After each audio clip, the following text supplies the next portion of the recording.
Bonjour à tous et bienvenue à Catch Club. On se retrouve pour les résultats de WWE Crown Jewel, le pay-per-view qui avait lieu hier soir à 18 h heure française.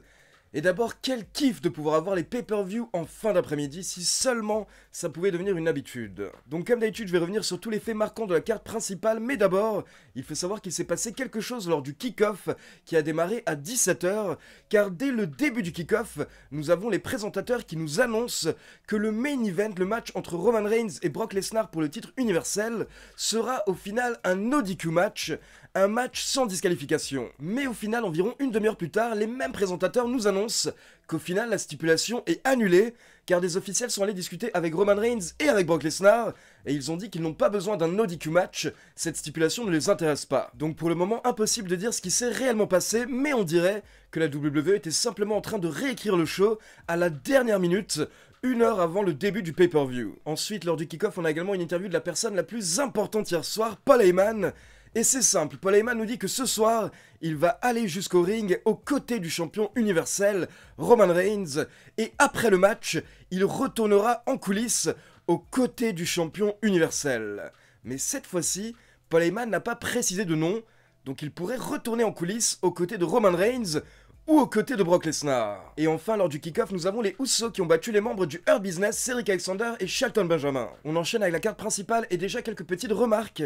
La salle était très belle hier soir, le décor était vraiment bien fait, et on avait même quelques chameaux au niveau de l'entrée, et bien entendu des feux d'artifice, de la pyro durant toute la soirée. Et on démarre directement avec l'un des plus gros matchs de la soirée, car on démarre avec Edge contre Seth Rollins dans un Hell in a Cell, et les commentateurs nous précisent qu'il est l'heure de mettre fin à cette rivalité ce soir lors de Crown Jewel. Et donc lors de la première phase du match, c'est plutôt Seth Rollins qui a pris cher, car il est passé à travers une table à l'extérieur du ring, et ensuite il a pris plusieurs bumps sur les escaliers en métal dans le ring. Mais au bout de quelques minutes, Edge est allé chercher une échelle, et l'échelle a plutôt profité à Seth Rollins, car il a réussi à porter un Sunset Flip Powerbomb à Edge à partir de l'échelle. Donc les catcheurs utilisaient des tables, des chaises, des échelles, on avait un TLC match dans un Hell in a Cell match, puis au bout de quelques minutes, Seth Rollins allait chercher une genre de boîte à outils, et là il a sorti une chaîne. Et Rollins a placé la chaîne autour de son pied pour porter un super kick à Edge, et derrière il voulait enchaîner avec un stomp avec la chaîne sur la tête de Edge sur une chaise. Mais là, heureusement, quand Rollins a commencé à aller vers Edge, Edge s'est réveillé, il a pris la chaise et il a mis un coup dans les Dragon Balls de Seth Rollins. Puis Edge a pris la chaîne, il l'a mise dans la bouche de Seth Rollins et il a commencé à tirer. Ensuite, il a également pris une pince et il l'a utilisé pour porter son crossface à Seth Rollins. Rollins était à deux doigts d'abandonner, mais d'un coup, Edge a lâché prise, car Edge voulait s'acharner encore plus sur Seth Rollins pour vraiment mettre fin à leur rivalité. Donc là, Edge se relève pour au final porter un stomp à Seth Rollins sur une chaise pour la victoire. Et après le match, on peut voir Edge en train de fêter dans le ring, mais il est encore un petit peu sous le choc. Il a du mal à réaliser que cette rivalité est enfin terminée. Et pour info, je sais que dans ma vidéo pronostic, j'avais misé sur une victoire de Seth Rollins, mais j'avais également précisé que je m'en fous un petit peu du vainqueur. Ce qui comptait pour moi hier soir, c'était surtout d'avoir un très bon match. Et on a eu un excellent match entre Edge et Seth Rollins, je vous conseille à tous de le checker. On enchaîne avec le match entre les deux anciens coéquipiers Mustafa Ali et Mansour. On a eu 10 minutes de match, puis Mansour a gagné avec un neckbreaker. Mais alors que Mansour est en train de célébrer après le match, il se fait attaquer par Mustafa Ali, mauvais perdant. Sauf que là, d'un coup, nous avons une musique qui retentit, et nous avons quelqu'un qui arrive avec un foulard autour de la tête et une tenue de karatéka. Donc c'est impossible de dire de qui il s'agit, mais cette personne fait son entrée, il monte sur le ring, et là d'un coup il enlève son foulard, et on a le droit à une grosse pop de la part de la foule, car il s'agit d'un karatéka saoudien qui s'appelle Tarek Hamdi, et qui avait reçu une médaille d'argent lors des derniers Jeux Olympiques à Tokyo. Donc bon, j'imagine que vous n'avez pas forcément popé quand vous avez vu Tarek Hamdi, je vous avoue que moi non plus, mais là clairement c'était pour faire plaisir au public local avec une star locale. Donc Tarek Hamdi a enlevé son foulard et il a mis un énorme high kick à Mustafa Ali pour le plus grand plaisir de la foule. On enchaîne avec les RK Bro, les champions par équipe de Raw, Randy Orton et Riddle, qui défendaient les titres par équipe face à AJ Styles et Omos. Et le moment de la soirée, c'était l'entrée de Riddle sur un chameau, sous les yeux étonnés de Randy Orton. Et d'après les rumeurs, Riddle était tellement sous cookie qu'il ne s'est même pas rendu compte que c'était un chameau, il pensait que c'était un cheval. Et comme souvent avec l'équipe AJ Styles et Omos, c'est AJ Styles qui a démarré le match, et il galérait un petit peu donc il a effectué le relais, Et Omos a pris les choses en main et il a pris l'avantage pour son équipe. Du coup, vers la fin du match, Riddle tente de se débarrasser d'Omos, il le tient par les jambes au bord du ring, et pendant ce temps, AJ Styles tente un phénoménal forearm sur Randy Orton, mais Randy Orton le contre avec un magnifique RKO. Puis Randy Orton effectue le relais, et Riddle porte son Floating Bro pour la victoire. Puis rapidement, on a droit à une petite interview de Becky Lynch en coulisses. Kevin Patrick lui rappelle que ce soir, elle peut perdre le titre sans même perdre le match. Et Becky Lynch dit « Oui merci, je sais comment fonctionne un match à 3, mais ce soir je suis là pour rappeler à tout le monde qui je suis. » Puis on enchaîne avec la première finale de la soirée, Zelina Vega qui affronte Doudrop dans la finale du Queen's Crown Tournament. Et comme vous le savez, malheureusement ce tournoi n'a pas vraiment été pris au sérieux par la fédération. Les matchs faisaient en moyenne 2 minutes 30 et hier soir, la finale a duré environ 6 minutes. Par contre, c'était un match clean, pas d'intervention. Et au bout de 6 minutes, Zelina Vega réussit à porter le Code Red pour la victoire. Et honnêtement, je pense que c'est plutôt une bonne décision car Doudrop vient juste de démarrer dans le roster principal. Elle n'a pas forcément besoin d'une gimmick de Queen, alors que pour la heel Zelina Vega, ça pourrait être très intéressant lors des prochains mois. On enchaîne avec Goldberg contre Bobby Lashley dans un No Holds Barred match, donc un match où tout est permis. Et pour info, on a une deuxième stipulation qui s'est ajoutée hier soir, c'est également devenu un Falls Count Anywhere match, donc un match où le tombé peut avoir lieu n'importe où dans l'arène. Et clairement, le public saoudien adore les légendes, donc ils étaient à fond derrière Goldberg hier soir, mais Bobby Lashley n'en avait rien à faire, il est rapidement allé chercher une chaise pour porter quelques coups de chaise à Goldberg. Et Bobby Lashley s'est également acharné sur la jambe de Goldberg, qui était censée être blessée depuis SummerSlam. Et un peu plus tard, Bobby Lashley a amené une table qu'il a placée dans le coin du ring pour porter un spear sur Goldberg, mais Goldberg s'est enlevé au dernier moment, donc Bobby Lashley s'est explosé à travers la table, et derrière Goldberg lui a porté un jackhammer, donc Goldberg pouvait effectuer le tombé pour remporter le match. Mais Goldberg a refusé d'effectuer le tombé car il voulait continuer à s'acharner sur Bobby Lashley. Donc là, les deux catcheurs ont commencé à se battre autour du ring puis au niveau de la rampe d'entrée.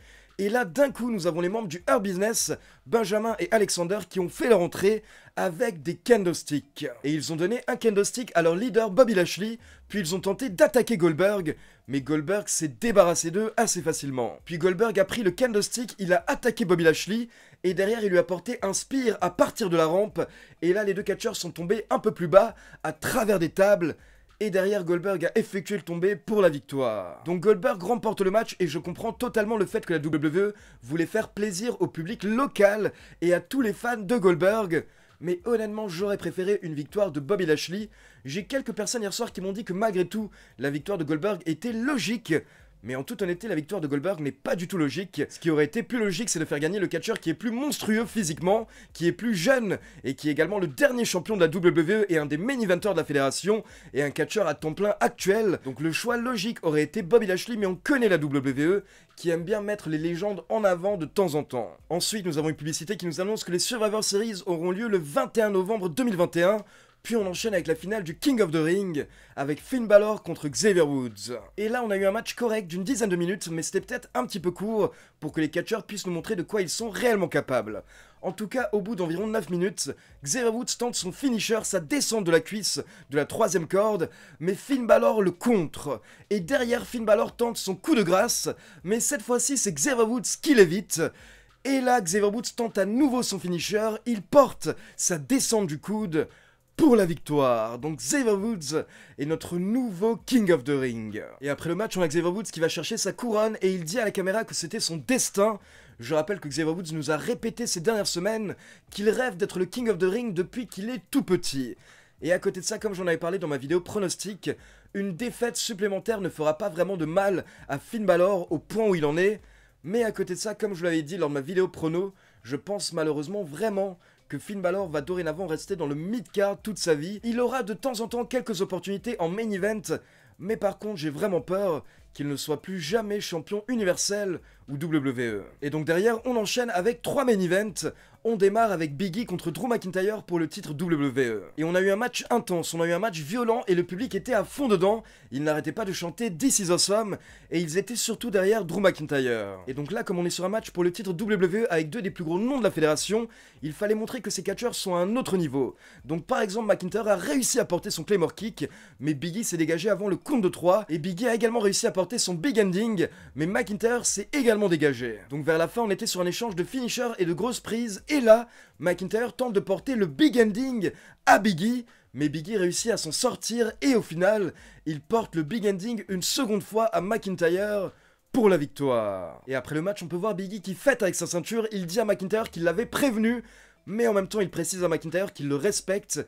Et on peut voir McIntyre qui est sorti du ring, mais qui lâche un petit pouce levé à Big E, donc petite preuve de respect entre les deux catcheurs, maintenant que de toute manière McIntyre change de roster, car dès ce soir, il sera dorénavant dans le roster de SmackDown. Donc c'est vrai qu'il n'y avait pas forcément de suspense dans ce match, parce qu'on savait tous que McIntyre allait changer de roster, et donc c'était quasiment impossible qu'il remporte le titre, mais malgré tout, les catcheurs ont réussi à nous faire oublier tout ça pendant quelques minutes. Ensuite, on enchaîne avec Becky Lynch qui défend le titre féminin de SmackDown face à Bianca Belair et Sasha Banks. Et je n'arrête pas de le préciser ces dernières semaines, mais ces trois catcheuses nous sortent sans arrêt de grands matchs, et c'était encore le cas hier soir lors de Crown Jewel. Donc c'est un match à 3, forcément on a énormément d'action, il se passe beaucoup de choses, c'est difficile à décrire, mais vers la fin, on a Bianca Belair qui porte son KOD à Becky Lynch dans le ring, mais là d'un coup, Sasha Banks tire Bianca Belair vers l'extérieur du ring et elle se débarrasse d'elle. Puis Sasha Banks monte sur le ring et là logiquement elle a juste à effectuer le tombé vu que Becky Lynch vient de se prendre un KOD.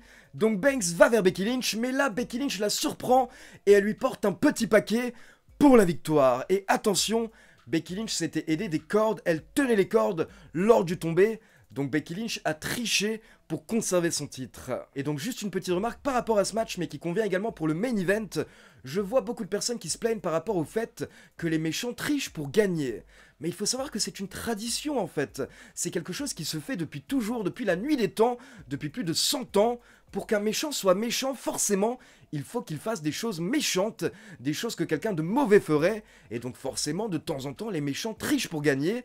Car s'il ne trichait pas, au final, il ne serait pas méchant. Et donc je sais que ça vous énerve, je sais que ça énerve beaucoup de personnes, mais justement, c'est le but.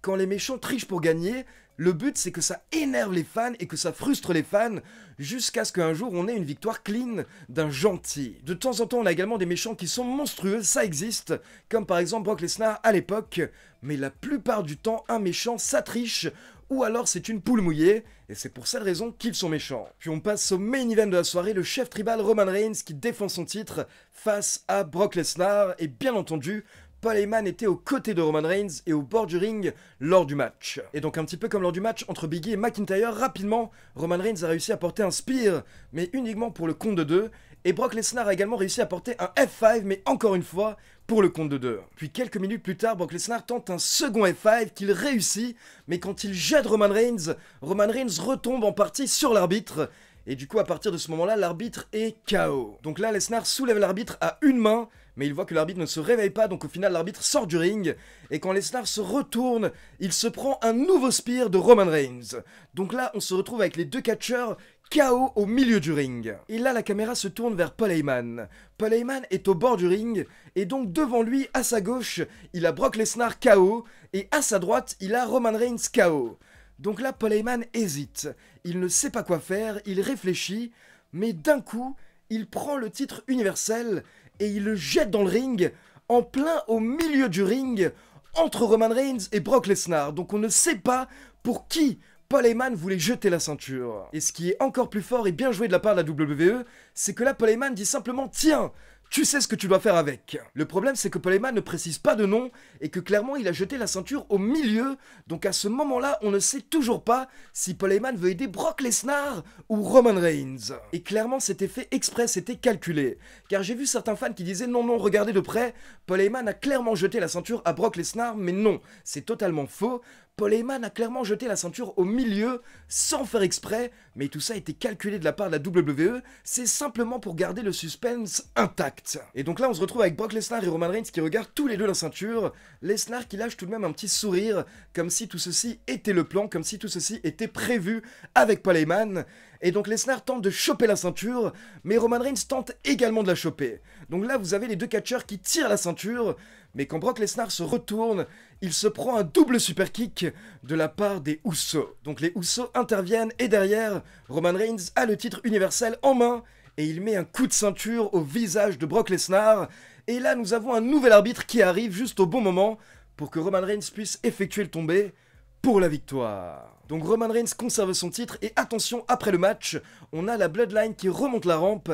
Et là, je pense que vous avez tous remarqué le regard de Paul Heyman, car clairement, la caméra se concentrait sur Paul Heyman. Et on pouvait voir que Paul Heyman n'avait pas l'air tranquille, Paul Heyman n'avait pas l'air rassuré, Paul Heyman donnait un petit peu l'impression que le plan s'était mal passé, comme si à la base il voulait plutôt aider Lesnar, mais au final il a raté ce qu'il voulait faire, et à la fin on voit Roman Reigns qui fixe Paul Heyman qui lui rend le titre universel, et clairement Paul Heyman n'avait pas l'air tranquille, comme s'il se demandait si la Bloodline s'était rendu compte qu'en fait à la base il tentait d'aider Brock Lesnar. Mais apparemment Roman Reigns ne s'est rendu compte de rien, donc Paul Heyman fait comme si de rien n'était. C'est ça l'impression qu'on avait quand on regardait le regard de Paul Heyman à la fin du show, c'était évident pour tout le monde. Mais en tout cas ce qui est très bien joué de la part de la fédération, c'est que pour le moment, on a toujours ce grand point d'interrogation. Pour le moment, même si on a des doutes sur une potentielle trahison de Paul Heyman, personne n'est sûr de rien, personne ne sait exactement de quel côté est réellement Paul Heyman, et le suspense va encore durer plusieurs semaines, et Brock Lesnar pourrait être présent dès ce soir à SmackDown, donc peut-être qu'on aura de nouveaux détails ce soir lors du show bleu. Donc voilà, c'est tout pour la review de Crown Jewel. Maintenant, comme d'habitude, c'est à vous, n'hésitez pas à me laisser vos avis dans les commentaires, et comme d'habitude, n'oubliez pas de liker la vidéo, de vous abonner à la chaîne et de cliquer sur la petite cloche pour être informé de la sortie des prochaines vidéos. Ciao tout le monde!